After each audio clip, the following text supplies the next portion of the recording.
Hi, this is Rachel. And Rebecca. We're from the Boys and Girls Club of Delaware. I am the director of the Clarence Frame Boys and Girls Club, and I'm the director of the Claymont Boys and Girls Club. And we're going to read you a bedtime story. And our bedtime story tonight is Strega Nona by Tomie de Paola. In a town of Calabria a long time ago, there lived an old lady called Strega Nona, which meant Grandma Witch. Although all the people in the town talked about her in whispers, they all went to see her if they had troubles. Even the priests and the sisters of the convent went, because Strega Nona did have a magic touch.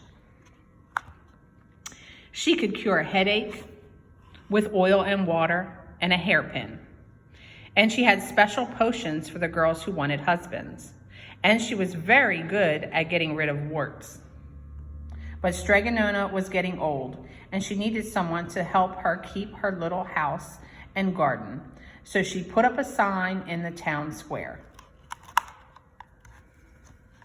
And Big Anthony, who didn't pay attention, went to see her. Anthony said, "Strega Nona, you must sweep the house, wash the dishes, weed the garden, pick the vegetables, feed the goat, milk her, and fetch the water. For this I will give you 3 coins and a place to sleep and food to eat. The one thing you must never do," said Strega Nona, "is touch the pasta pot." "Oh, see, yes," said Big Anthony. And so the days went by. Big Anthony did his work, and Strega Nona met with the people who came to see her for headaches and husbands and warts. One evening when Big Anthony was milking the goat, he heard Strega Nona singing. Peeking in the window, he saw Strega Nona standing over the pasta pot. She sang, "Bubble, bubble, pasta pot, boil me up some pasta nice and hot. I'm hungry and it's time to sup. Boil enough pasta to fill me up." And the pasta pot bubbled and boiled and was suddenly filled with steaming hot pasta. Then Strega Nona sang, "Enough, enough, pasta pot. I have my pasta nice and hot. So simmer down my pot of clay until I'm hungry another day." "How wonderful," said Big Anthony. "That's a magic pot for sure." And Strega Nona called Big Anthony in for supper. But too bad for Big Anthony, because he didn't see Strega Nona blow 3 kisses to the magic pasta pot. The next day, when Big Anthony went to the town square, he told everyone about the pasta pot. And naturally, everyone laughed at him, because it sounded so silly. A pot that cooked all by itself? "You'd better go and confess to the priest, Big Anthony," they said. "Such a lie." And Big Anthony was angry. "I'll show them," he said to himself. "Someday I'll get the pasta pot and make it cook, and they'll be sorry." That day came sooner than even Big Anthony would have thought, because 2 days later, Strega Nona said to Big Anthony, "I must go over the mountain to the next town and see my friend, Strega Amelia. Sweep the house, feed the goat, and milk her. For your lunch, there are some bread and cheese in the cupboard. And remember, don't touch the pasta pot." "Oh, yes, yes, Strega Nona," said Big Anthony. But inside, he was thinking, "My chance has come." As soon as Strega Nona was out of sight, Big Anthony went inside and put the pasta pot on the floor. "Now, let's see if I can remember the words," said Big Anthony. And Big Anthony sang, "Bubble, bubble, pasta pot, boil me some pasta nice and hot. I'm hungry and it's time to sup. Boil enough pasta to fill me up." And sure enough, the pot bubbled and boiled and began to fill up with pasta. "Aha," said Big Anthony, and he ran to the town square and shouted, "Everyone get forks and plates and platters and bowls. Pasta for all at Strega Nona's house.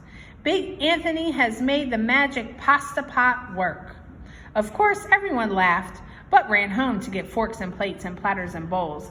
And sure enough, when they got to Strega Nona's, the pasta pot was so full it was beginning to overflow.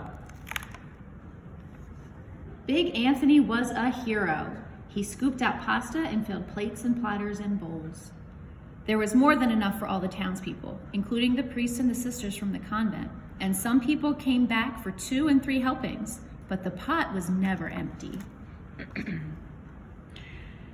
When all had had their fill, Big Anthony sang, "Enough, enough, my pasta pot. I have my pasta nice and hot. So simmer down my pot of clay until I'm hungry another day." But alas, he did not blow the 3 kisses. He went outside, and to the applause of the crowd, Big Anthony took a bow. He didn't notice the pasta pot was still bubbling and boiling until a sister from the convent said, "Oh, Big Anthony, look!" Pasta was pouring out of the pot all over the floor of Strega Nona's house and was coming out the door. Big Anthony rushed in and shouted the magic words again, but the pot kept bubbling.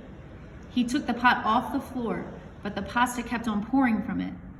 Big Anthony grabbed a cover and put it on the pot and sat on it, but the pasta raised the cover and Big Anthony was as well and spilled on the floor for Strega Nona's house. "Stop!" yelled Big Anthony, but the pasta did not stop, and if someone hadn't grabbed poor Big Anthony, the pasta would have covered him up. The pasta had all but filled the little house.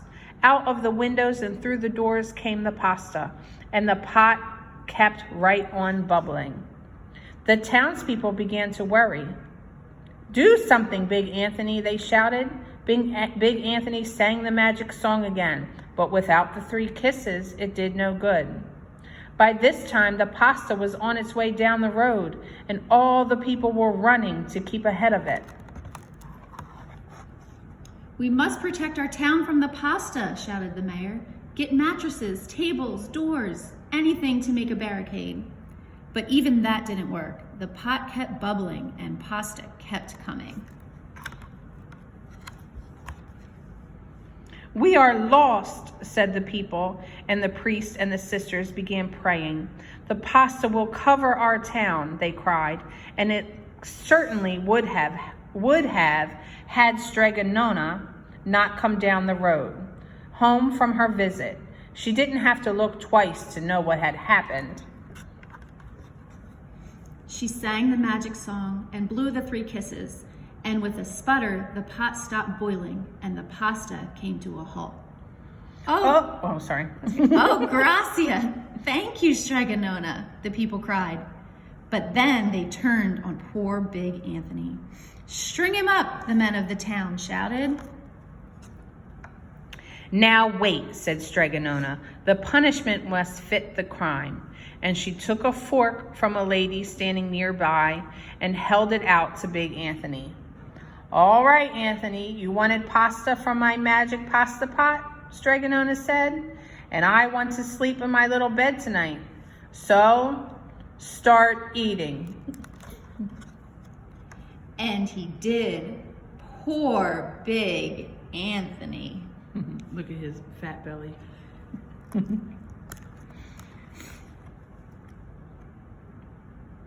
And he's full, very, very, very full. And there's Strega Nona sleeping in her bed. All right, wrong way. All right, everybody, we hope you enjoyed Strega Nona by Tomie de Paola. We miss you. We also hope that you are staying home, staying safe, and staying healthy. We will see you next week. Bye.